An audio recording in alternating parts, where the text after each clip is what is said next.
guys! Welcome back to my vlog! And for today's video, ihahatid ako ng family ko papunta sa Clark Airport. Meron kasi akong flight papunta sa Bangkok, Thailand. Kasama nga sa mga nagatid si Sky, si Ate Ann, si Ian, si Soleil, at syempre si Reggie Boy. Ayan, on the way na kami guys papunta sa airport. Kung mapapansin nyo, medyo hindi kumikubo si Reggie kasi syempre sad siya kasi mamimiss niya ako. Char! So ayun nga guys, ang flight ko is April 21, Friday, 7 p.m. Going to Bangkok, Thailand. Manggagaling sa Clark International Airport. Travel incentive namin sa work. Kaya naman thank you so much po sa aking work. So ayun na nga, nagkakatuwaan lang kami nagkukwentuhan habang papunta sa airport. Kasi wala naman kaming ibang matapik. Natutuwa lang kasi kami kay Soleil kasi ang dami na niyang alam kantahin. O ito, pakinggan nyo. Hindi pa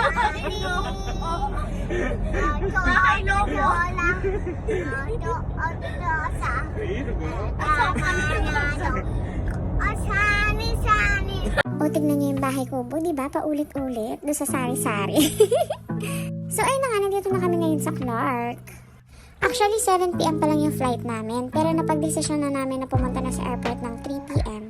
Para in case man na pumila kami sa immigration or sa travel tax, eh hindi kami malate sa flight. Dumating nga ako dito sa airport ng mga saktong 3 p.m.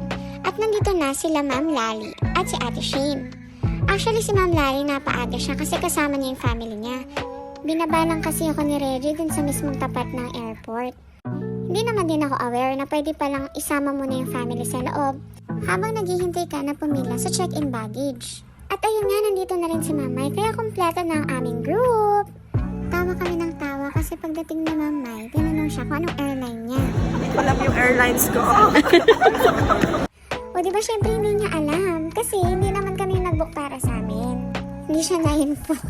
Char! At ito na nga, nakapila na kami sa check-in baggage. 7 kilos nga pala ang allowed ng pag-check-in ng baggage dito. Nakakamiss mag-travel out of the country. Last travel ko kasi is 2018 pa kasama sila Sky. Sa Hong Kong naman kami nun. At ito na nga, palapit na kami ng papalapit sa pila ng check-in baggage. Habang naghihintay ay patuloy lang kami nagkukwentuhan nila Ma'am Lali, Ma'am Mai at Ate Shane. Pinapakinggan namin yung kwento ni Ma'am Lali at tingnan mo naman si Ma'am Mai. Oh, diba? Sorry guys, natatawa lang talaga ako kay Ma'am Mai. Siguro pwede ko rin kunan yung sarili ko, no? Kasi parang vlog ko to pero wala ako. Char! Tuloy-tuloy lang ako sa pagkuha ng mga videos namin para dito sa vlog. At syempre naman, smile guys! So ayun na nga, nandito na kami at tinitimbang na ang mga dala naming bagahe. Passport, itinerary. Yun yung kasama na yung ticket mo mismo na print out. Pinagbayad din nila kami ng travel tax which is worth 1,820 pesos. Hindi pa namin nakuha yung ticket namin dito guys kasi si Ma'am Mai wala na yatang balak umuwi at na-over baggage siya guys.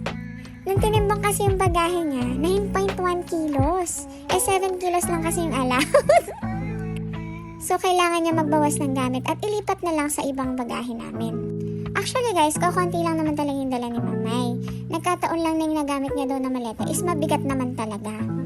So after namin nagbawas ng gamit, pabalik na nga kami dun sa check-in baggage counter para kuhanin yung mga ticket namin. At nagpa-video na naman ako syempre guys dahil vlog ko to.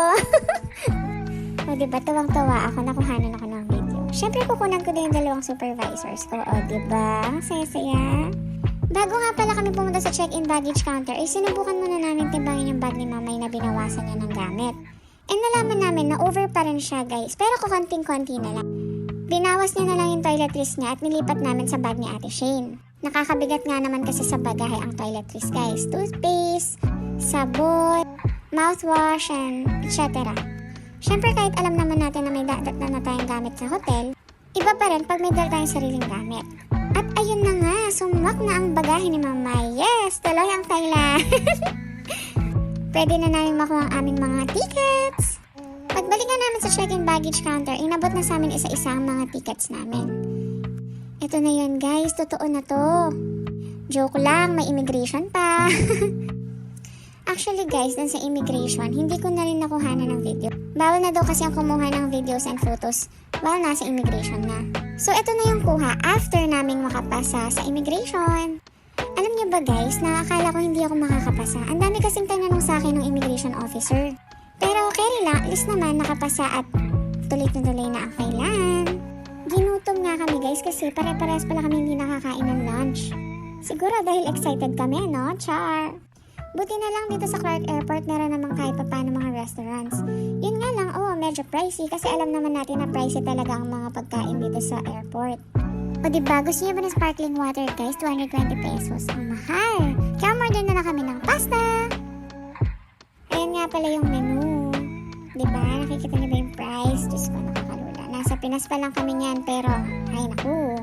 Mukha namang masarap yung mga nasa menu guys. Pero ang pinili lang kasi namin is yung mabilis ng kainin. Since ang oras kasi dito ay nasa mga 5:45 na. And yung time na dapat na nandun na kami sa gate ay 6:45 dahil nga 7 yung flight namin. At ito na nga ang mga orders namin. Carbonara for me and Ate Shane. And yung kay Mama at kay Ma'am Lali, sorry nakalimutan ko yung pangalan. Pero masarap naman daw. So ayun nga, naglalakad na kami papunta dun sa may gate kung saan kami sasakay ng plane. Napakaluwang dito sa Clark International Airport guys. Yung bago dito sa New Clark. Pagdating namin dun sa gate 11, hindi namin alam na delayed pala yung flight ng Cebu Pacific. So umupo lang muna kami dun, tapos naghintay. Wala kasing sinabi na definite time kung kailan ang flight namin ulit. Since delayed nga yung flight. Meron daw aircraft maintenance. 7:15 dapat yung flight namin. At dahil nga delayed yung flight, yung mga bata na kasama namin sa airport, naiinip na rin. So naglalaro lang sila ng mga dala nilang Barbie dolls. Nakakatuwa kasi yung mga batang to pala ay kasali sa isang event sa Thailand. Ayan naman yung bata na kamukha ni Tali, yung anak ni Vic Soto tsaka ni Parilon. Dame-dede siya guys. Si Ma'am May ang nagbinyag sa kanya na Tali yung pangalan niya. At dahil delayed flight, nagbigay nga pala sila ng free meal. Uncle John, yung chicken. Kasi hindi din namin masyado nakain kasi nga kumain na kami dun sa restaurant bago kami nagpunta sa gate namin. Sa sobrang tagal ng paghihintay, nainip na kami ni Ate Shane kaya nag-aya muna siya dito sa Tom and Tom's Coffee. Nagkwentuhan lang muna kami about life, tapos umorder pala siya ng caramel macchiato. Paborito daw kasi ngayon. At ako naman umorder ng mango smoothie. Kasi yung caramel macchiato daw niya ay walang lasa. Kaya naman after naming naubos yung ininom namin, nag-ikot-ikot na muna kami para kontra-inip. Nagpahanap din ng tubig si Mamay kaso sarado na yung mga booth sa airport. At ayun nga, dumating na yung plane. Diyos ko, sa wakas! May gulay. Excited na rin yung mga kasama namin sa flight. Kaya nung time na nakita na namin yung plane, nagsitayuan na rin sila lahat. At ito na nga, pababa na kami para sumakay sa plane. 12 AM na nang pasakay kami ng plane. Ang seat pa naman na na-assign sa amin ay dun sa pinakadulo. Buti na lang at malapit naman yon sa lavatory. At ayun na nga, nauna na si Ma'am Lali at Ma'am May. Pati sa pagpasok ng train ay traffic, o diba?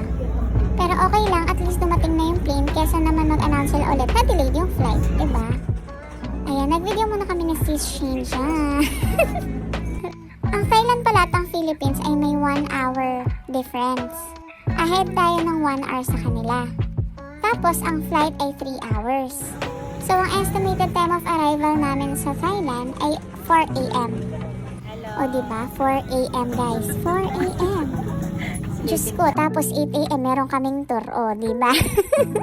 Diba? Kasi ang iniisip lang namin ay kailangan namin sulitin ang time namin sa Thailand. Kasi hindi naman kami laging nandun, diba?